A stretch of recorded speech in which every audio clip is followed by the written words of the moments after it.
গত কয়েকদিন আগে প্রধানমন্ত্রীর উপদেষ্টা জাহিদুর রহমানের একটা আলাপ নিশ্চয়ই আপনাদের চোখে পড়ছিল যে তার যে সাপ্তাহিক ব্রিফিংটা তিনি করেন সেখানে একটা প্রশ্নের জবাবে তিনি বলছিলেন যে আগামী কয়েক মাসের মধ্যে যে স্থানীয় সরকার নির্বাচন হবে সেই স্থানীয় সরকার নির্বাচনে আওয়ামী লীগ অংশগ্রহণ করতে পারবে, মানে দল আকারে আওয়ামী লীগ অংশগ্রহণ করতে পারবে না, কিন্তু যারা আওয়ামী লীগের রাজনীতি করত তারা স্থানীয় সরকার নির্বাচনে অংশগ্রহণ করতে পারবে। এবং তার এই যে অবস্থান, এইটা এখন পর্যন্ত আমরা বলতে পারি যে এই অবস্থান থেকে বিএনপি সরকার সইরে আসে নাই। এবং এইটা নিয়ে সংসদেও ব্যাপক আলাপ আলোচনা হইতেছে। আপনারা জানেন যে রুমিন ফারহানা এটা নিয়ে আলাপ করছে এবং রুমিন ফারহানা এই বিষয়ে মির্জা ফখরুল ইসলাম আলমগীরের কাছে প্রশ্ন করছে। মির্জা ফখরুল ইসলাম আলমগীর সেইভাবে প্রশ্নের সরাসরি উত্তর দেন নাই এবং এখনও পর্যন্ত এই বিষয়টা কিভাবে সমাধান হবে এটা পুরোপুরি ক্লিয়ার না। নির্বাচন কমিশনও সম্ভবত এই বিষয়ে আইনের একটা এডিট করতেছে বা এই বিষয়ে পূর্ণাঙ্গ একটা বক্তব্য দিবে। ফলে আওয়ামী লীগ আগামী স্থানীয় সরকার নির্বাচনে অংশগ্রহণ করবে, মানে তাদের প্রতীক ছাড়া বা তাদের দল ছাড়া আওয়ামী লীগের রাজনীতি করতে এমন লোকেরা যাদের নামে মামলা নাই বা যারা জেলে নাই এরকম ব্যক্তিরা নির্বাচন করবে, এইটা আমরা একদিকে ধরে নিতে পারি। অন্যদিকে আরেকটা ঘটনাও ঘটতেছে যে গত কয়েকদিনের মধ্যে যে বড় বড়ই বলতে পারি আমরা ঝটিকা মিছিল হচ্ছে এবং আওয়ামী লীগের লোকেরা ঝটিকা মিছিলের বাইরেও মানে তাদের যেই ফেসবুকে বলেন সোশ্যাল মিডিয়ায় বলেন তাদের যেই উপস্থিতি সেটা আগের থেকে বাড়তেছে। মানে বাড়তেছে এই অর্থে যে মানে তাদের যে গালাগালি এবং তারা যে এই গালাগালিটা করতে পারে এইটার যেন কোথায় একটা বৈধতা তারা পাইছে বা তারা যে এই গালাগালিগুলি করতে পারে, মানে যারাই আওয়ামী লীগের প্রসঙ্গে কথা বলে তাদেরকেই যে তারা এইভাবে নানাভাবে হুমকি দিতে পারে বা ইত্যাদি ভয়ানক আচরণ করতে পারে, এই ধরনের একটা বৈধতাও যেন তারা পাইছে। আর তার বাইরে ঝটিকা মিছিল তো আছেই, যে কিছুদিন আগে নোয়াখালীতে একটা বড় ধরনের ঝটিকা মিছিল হয়েছে। আমি রুমিন ফারহানাকে সেই ঝটিকা মিছিলের আলাপ করতে দেখলাম সংসদে, না টকশোতে তিনি আলাপ করতেছেন এবং প্রশ্ন করতেছেন যে এত বড় ঝটিকা মিছিল, যেই ঝটিকা মিছিল দেখে নাকি পুলিশও ভয়ে পালাইছে, তো এটা নিয়ে আমাদের সরকার কি অবস্থান নেবে। ফলে একটা বিষয় ক্লিয়ার যে আমরা বলতে পারি যে আওয়ামী লীগের বিষয়টা যত দিন যাচ্ছে আরও বড় হয়ে উঠতেছে এবং আওয়ামী লীগের জায়গা থেকেও জিনিসটা নানাভাবে নাড়াচাড়া করার চেষ্টা করতেছে এবং আওয়ামী লীগের মধ্যে অনেকগুলি ফেরকা তৈরি হচ্ছে। যেমন আজকে অন্তর্বর্তীকালীন সরকারের আমলে জেলে গেছিল একজন সাংবাদিক, ইউটিউবে তিনি খুব অ্যাক্টিভ, পান্না, ওনার মঞ্জুরুল পান্না, উনি একটা স্ট্যাটাস দিয়েছেন দেখলাম এবং ওনার স্ট্যাটাসের সারমর্ম হচ্ছে যে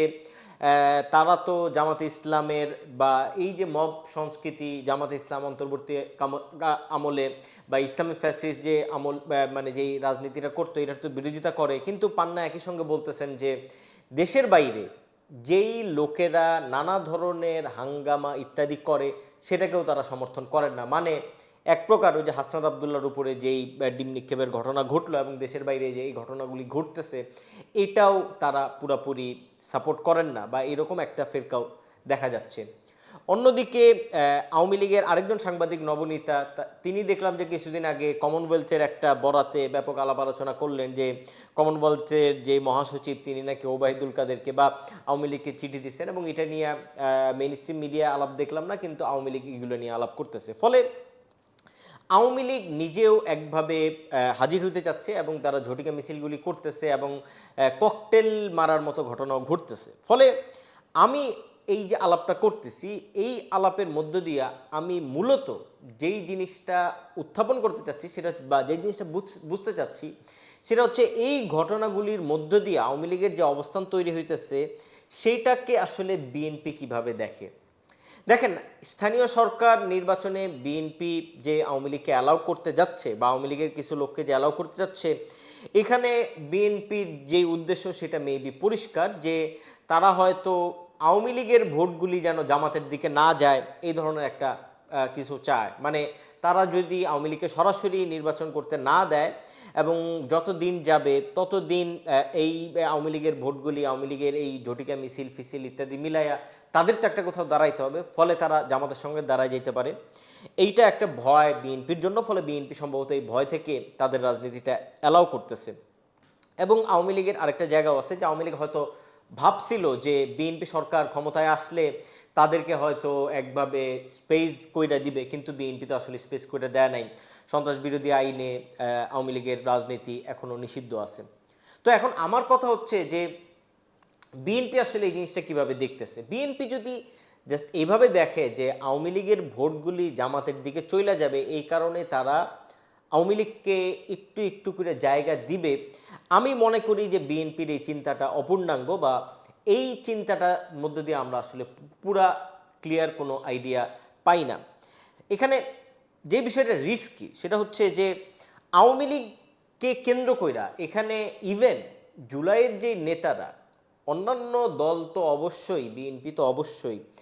জুলাইয়ের নেতারা পর্যন্ত একটা রিকনসিলিয়েশনের কথা বারবার বলে। মানে আওয়ামী লীগ ক্ষমা চাবে এবং আওয়ামী লীগের যেই নেত্রী আছে শেখ হাসিনা তাকে বাদ দেওয়া হবে, এবং একটা পরিশোধিত আওয়ামী লীগ, মানে যারা ক্ষমা চাইছে এই আওয়ামী লীগ রাজনীতিতে ফিরবে। এটা নিয়ে কিন্তু জুলাইয়ের নেতাদের বলেন বা কারোরই কোনো আপত্তি নেই। কিন্তু আপনি দেখেন যে যখন আমরা এই ধরনের আলাপ গত 1-1.5 বছর ধরে কন্টিনিউ করতেছি, অবশ্যই অন্তর্বর্তীকালীন সরকারের আমলে কিছু উল্টাপাল্টা হয়েছে, যেমন 32 নম্বর ভাঙ্গা হয়েছে, এবং এটা আমরা অনেকে সমর্থন করি নাই, এবং এইগুলোর মধ্যে অনেক সমালোচনা ইত্যাদি আছে। কিন্তু আওয়ামী লীগের যে একটা রিকনসিলিয়েশন দরকার, আওয়ামী লীগের যে ক্ষমা চাওয়া দরকার, এবং আওয়ামী লীগ ক্ষমা চাওয়ার পরে যে তারা ফিরে আসবে, এইটা কিন্তু কেউ অস্বীকার করে নাই। কিন্তু আপনি খেয়াল করেন যে আওয়ামী লীগ এখনও যাদের নেতৃত্বে আছে তারা কিন্তু এই জিনিসটাকে অ্যালাউ করতেছে না, মানে তারা এখনও সেই ঝটিকা মিছিল ইত্যাদি লাইনের মধ্যে আছে। ফলে এই যদি হয় আওয়ামী লীগের অবস্থা, তাইলে আসলে বিএনপি জাস্ট এই একটা অপরিশোধিত আওয়ামী লীগ, মানে যে আওয়ামী লীগ আসলে তার এই 15 বছর 15.5 বছরের যেই অপকর্ম, অপশাসন, গুম খুন ক্রসফায়ার, এই ঘটনাগুলির ব্যাপারে, এবং জুলাই গণ অভ্যুত্থানে তার যেই ভয়ানক হত্যাযজ্ঞ, এই ব্যাপারে তার যদি সরি বলার না থাকে, এবং সে যদি সেই হাসিনার ব্যাডাগিরি সহ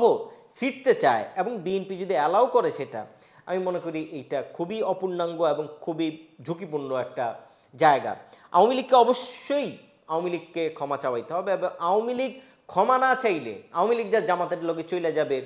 এই যুক্তিতে আসলে আওয়ামী লীগকে অ্যালাউ করার কোনো আমি কারণ দেখি না। এখন আইন কি বলে, আইন তো অনেক কিছুই বলতে পারে। সন্ত্রাস বিরোধী আইন তৈরি হয়েছে না, এই আইনের আওতায় তো আওয়ামী লীগের কার্যক্রম নিষিদ্ধ করা গেছে। কিন্তু একই সঙ্গে যত দিন যাচ্ছে আওয়ামী লীগের যে অবস্থান আওয়ামী লীগ পরিষ্কার করতেছে, তাতে কিন্তু আমাদের এটা ভাববার আছে যে একটা অপরিচিত আওয়ামী লীগ, সেই হাসিনার আওয়ামী লীগ যদি ফেরত আসে এবং বিএনপি এটা নেয়, এবং আলটিমেটলি বাংলাদেশের রাজনীতিতে তারা আবার প্রাসঙ্গিক হয়ে যায় সেই হাসিনার ফেস সহ, সেইটার চেয়ে খারাপ কিছু আর হইতে পারে বলে আমি মনে করি না। আমি ঝটিকা মিছিলগুলির স্লোগান ইত্যাদি খেয়াল করলাম, এবং নেক্কারজনকভাবে তারা এখনও এই হাসিনা, দেশনেত্রী হাসিনা, হাসিনা ফিরবে, কিভাবে বীরের বেশে ফিরবে ইত্যাদি কথাবার্তাগুলি বলে বা ইত্যাদি স্লোগান দেয়। তো যেই দলের লোকেরা এত এত অপকর্মের পরে এখনও পর্যন্ত হাসিনাকেই তাদের নেতা মনে করে, এবং সেই হাসিনাকে সহই তারা ফিরতে চায়, আমি অন্তত মনে করি না যে তাদের নৈতিকভাবে বা কোনোভাবেই তাদের আসলে ফিরে আসার কোনো রকম সুযোগ আছে, বা আমাদের সেই সুযোগ দেওয়া উচিত। ফলে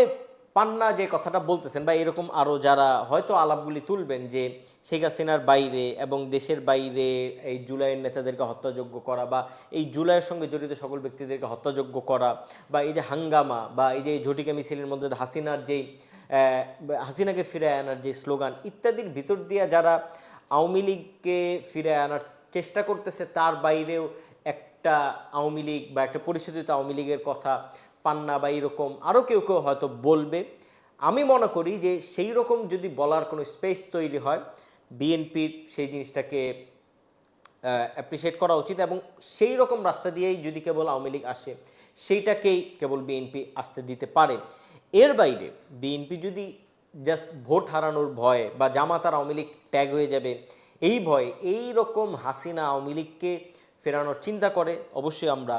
বা আমি ব্যক্তিগতভাবে এর বিরোধিতা করব। আওয়ামী লীগ হাসিনা সহ বাংলাদেশে ফিরতে পারবে না, এইটা হচ্ছে সাফ কথা, এবং এইটা হচ্ছে বেসিক। এইটাকে অতিক্রম কইরা যে কেউই আওয়ামী লীগকে রাজনীতিতে ফিরায় নিয়ে আসার চিন্তা করবে বা অ্যালাউ করবে, সেইটা আমাদের জন্য ঝুঁকিপূর্ণ, এবং এইটা খোদ আওয়ামী লীগ যত আগে বুঝবে তত তারা বাংলাদেশের রাজনীতিতে ফেরার যেই রাস্তা সেটা তারা খুঁজে পাবে। আমি বিএনপির কাছে অনুরোধ করব যে অন্তত হাসিনার নামে যেন কোনো আওয়ামী লীগ ফিরে আসতে না পারে, এবং এই যে ঝটিকা মিছিলগুলি ততক্ষণ পর্যন্ত কোনোভাবেই এই রাজনৈতিক বাস্তবতায় তাদেরকে অ্যালাউ করার সুযোগ দেখি না, যতক্ষণ না পর্যন্ত তারা হাসিনা বা হাসিনার ফিরে আসাকে তারা আসলে